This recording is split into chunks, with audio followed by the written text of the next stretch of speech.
two drivers, both with their championship runs complete. Higgins sealed his title at the penultimate rally. Great to win the championship. Sandell locked up third in the ARX championship just 1 week earlier. First time for Subaru up on the podium of an overall championship in rallycross, so I'm super stoked for them. Now, both drivers arrive in Washington State with nothing holding them back. A level playing field. Rally without limits. Bragging rights on the line. It's the final event of the season, and both teams will leave it all on the stages. This is the Season 6 finale of Launch Control.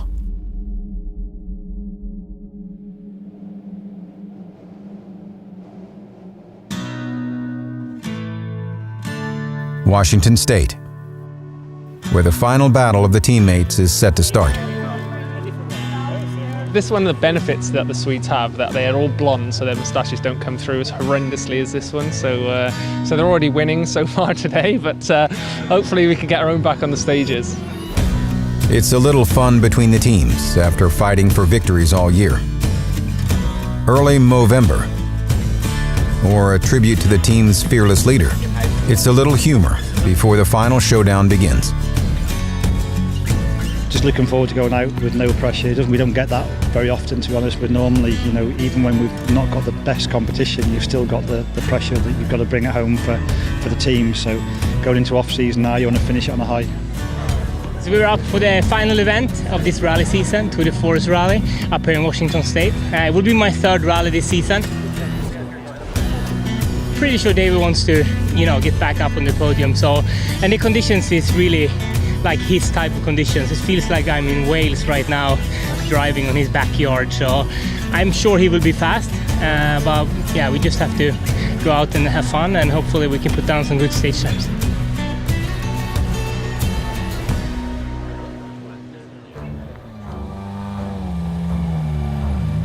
First on the road is Patrik Sandell and co-driver Per Almqvist. Fresh off his third-place championship finish in rallycross, Sandell now has his eyes set on winning his third rally of the year.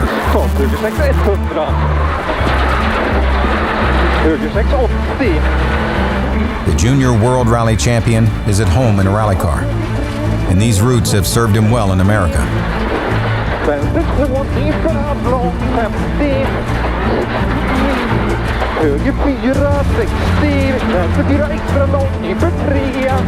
Every event is new to him, so it takes a stage or two to completely trust his pace notes. But they're pushing hard already. Next up, the champions. With Tour de Forest being a new event, they also lack experience on these roads. A slight distraction off the start, but then they get down to business. David commits completely to the notes and earns a 13-second lead after 2 stages. For Sandell, the early stages went well, but he knows he needs to step up the pace. He can't let Higgins and Drew get too far away this early. He claws back nearly 10 seconds on stage 3.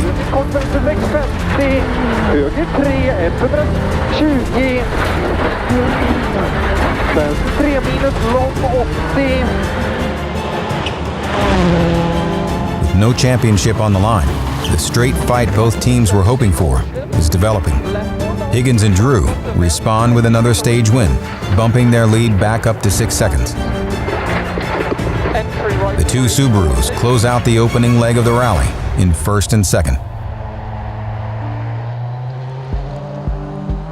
With Travis Pastrana's schedule preventing a full-time title defense in 2018, Subaru looked to their roster of world-class talent to share driving duties in the second car.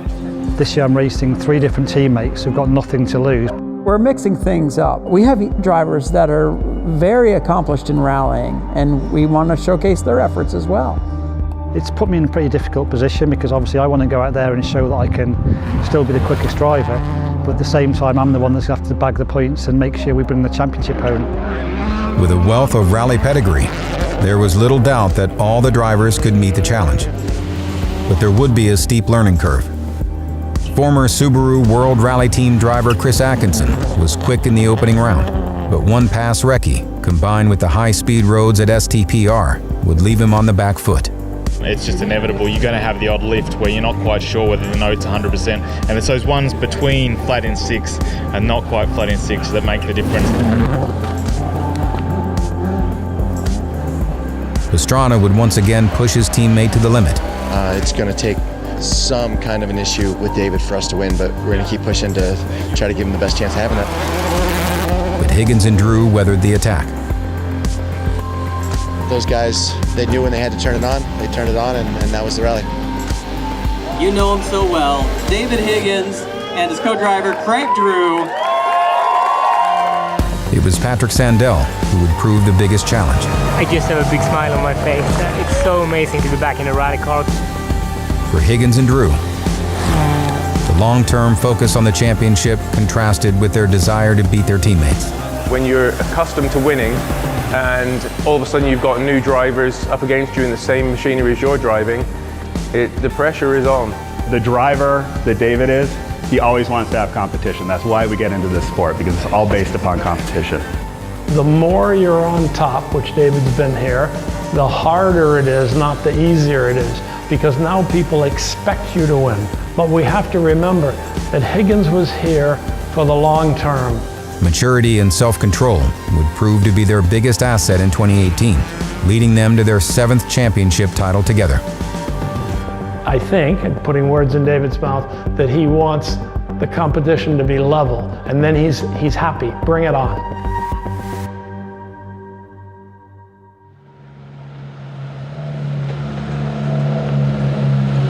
Back in Washington State, both Subarus returned to service for a brief pause in the high-speed battle. I need to add more turning into it than I should. So the car is not following my steering.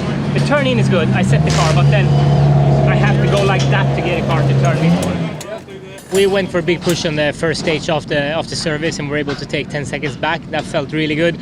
I had, though, a few moments in there, so I know if I'm gonna beat that time on the second loop, I need to really push, and I felt maybe I was a little bit over the limit, so we took it a little bit more easy on the next one, but then he took 2 seconds back, so definitely the pace is high this weekend. I used everything we have, you know, the whole road, a bit of the ditch, and really tried to go as fast as possible, and on some places for sure I was a bit lucky that I didn't hit anything in the ditch. I thought Patrik had been off a few times on the 3rd stage we just did, but he was actually going fast going off, so I backed off a little bit because I saw some car parts and things. And he took 10 seconds back, so we then went back into the next stage and took like 3 seconds back again, so it was a proper good race. Both drivers smile for the camera, but under the helmet, the game face takes hold. Like any professional driver, their one goal is to step into the car and win, especially against a teammate in equal machinery. Both these cars intend on ending their season in the winner's circle. Sandell resumes the pressure.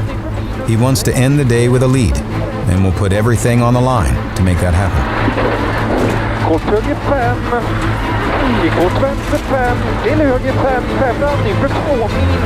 With his teammate running behind him, he doesn't have the luxury of reading their lines.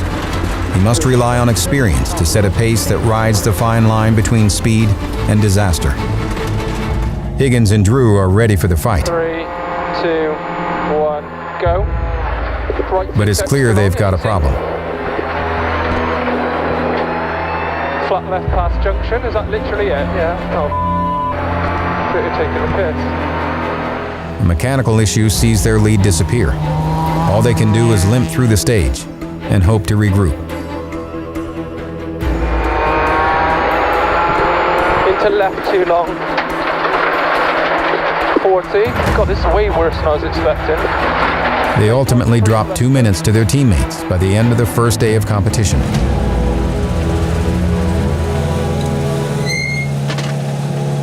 And ignition, Charlie. Thank you. Good and bad, really. All the save ups you ran clean. We were really fast, had good times on them. just kicking ourselves a bit that we had the problem where we lost over 2 minutes. Other than that, we ran quick and had some good times, but it's too much of a gap to try and pull it back. It just seems to be that Patrik seems to be getting the look of the Swedish, and every time he jumps in the car, it all falls into place for him. But there's still time to try and do our best to stop his run of 3 wins anyway. As the team navigated the 2018 season, the campaign was joined by well-known guest drivers. It wasn't just the rally program that featured new faces. The rallycross team also enjoyed some variety. Yeah, we're in a unique position this year where we have a third car that doesn't have a set driver for it, so it makes it really interesting. The feedback you get and the interaction between the drivers and engineers, it's a new face and a new brain thinking about things, so we learn a lot from those guys as well. From David Higgins making a return to rallycross at Silverstone. Just going out there and trying to put on a good show for the home fans. And Travis Pastrana at the first ARX round on American soil and Nitro World Games. Kick some butt all day long. Formula One champion Jacques Villeneuve. It was just good to get back into that, that mode and sweating for a reason. And rallycross champion Thomas Heikkinen. Thank you for the weekend. It was a great experience. Thank you. Each stepped in with limited testing. Each found speed with relative ease. For them to get in and turn the times that they did, never being in the car before was pretty impressive. It's great, it shows us that we've got the pace in the car. Their experience added to the development of the car. You have a third guy jump in the car, and instantly, it's an outside look at where things are at. And their appearances made waves through local media stories and on-track performance. And while the guest driver program kept people talking, it was the move made immediately after the season that made the biggest waves.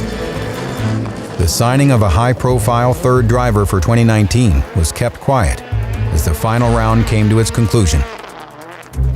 After the event, team owner Lance Smith pulled the entire team into the trailer and let them in on the news. One of the things we decided to do next year was we're going to have a 3-car team with the same drivers every time. The main reaction we get is mouth drops, Wow. It was a little bit of almost a shock that it was an option. It gives us a lot of momentum to keep pushing in the direction that we've been working. For us to have him is a huge confidence boost. He's especially good on tarmac, and that brings a new element to a team that has a background in rallying. We're all trying to put the best package together, and he's somebody that can help us do that.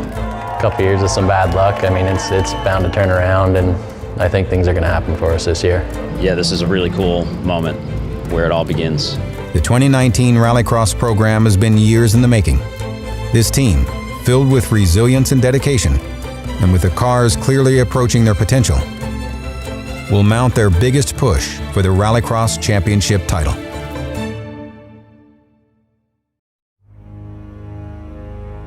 In Washington, classic Northwest weather greets the final day of the ARA season. For Patrik Sandell, the weather doesn't change his plans. 5, 4, 3, 2, 1, stopp 60. Över krön halvlång 40. Vänstertämning för över krön 70. He has the luxury of a 2-minute lead and can take a more conservative approach to the day. Höger 6 över krön 80. Vänster 4 inför 2, 80.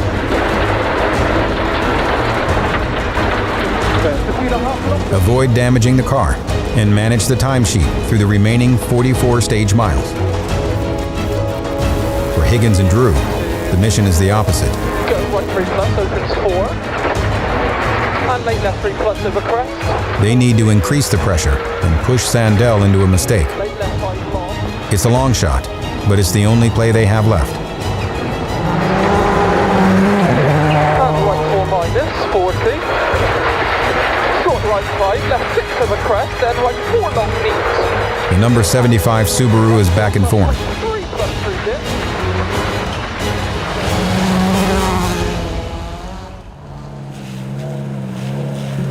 Both Subarus returned to service after the morning stages.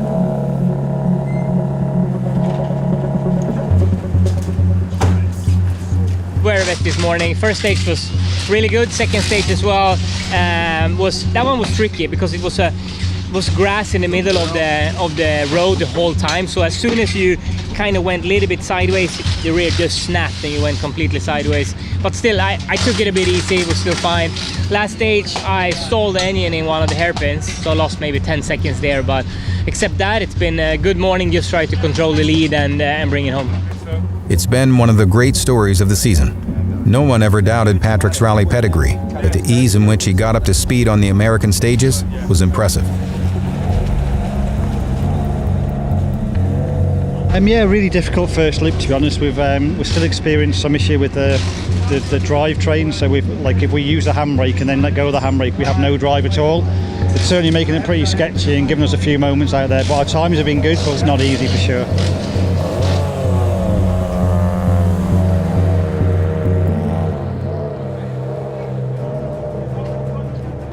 But Higgins isn't giving up the fight. Just a few stage miles remain before the off-season, and this team has spent the entire year working on the long game. Just remember, brake and left 6, turn hairpin right 2 minus. Now, they're free to push the limit. 50. The worst enough, right. Left 6, then late right 4 at yellow. Then right 5. A rare moment. And their season ends prematurely. That's that done. Okay.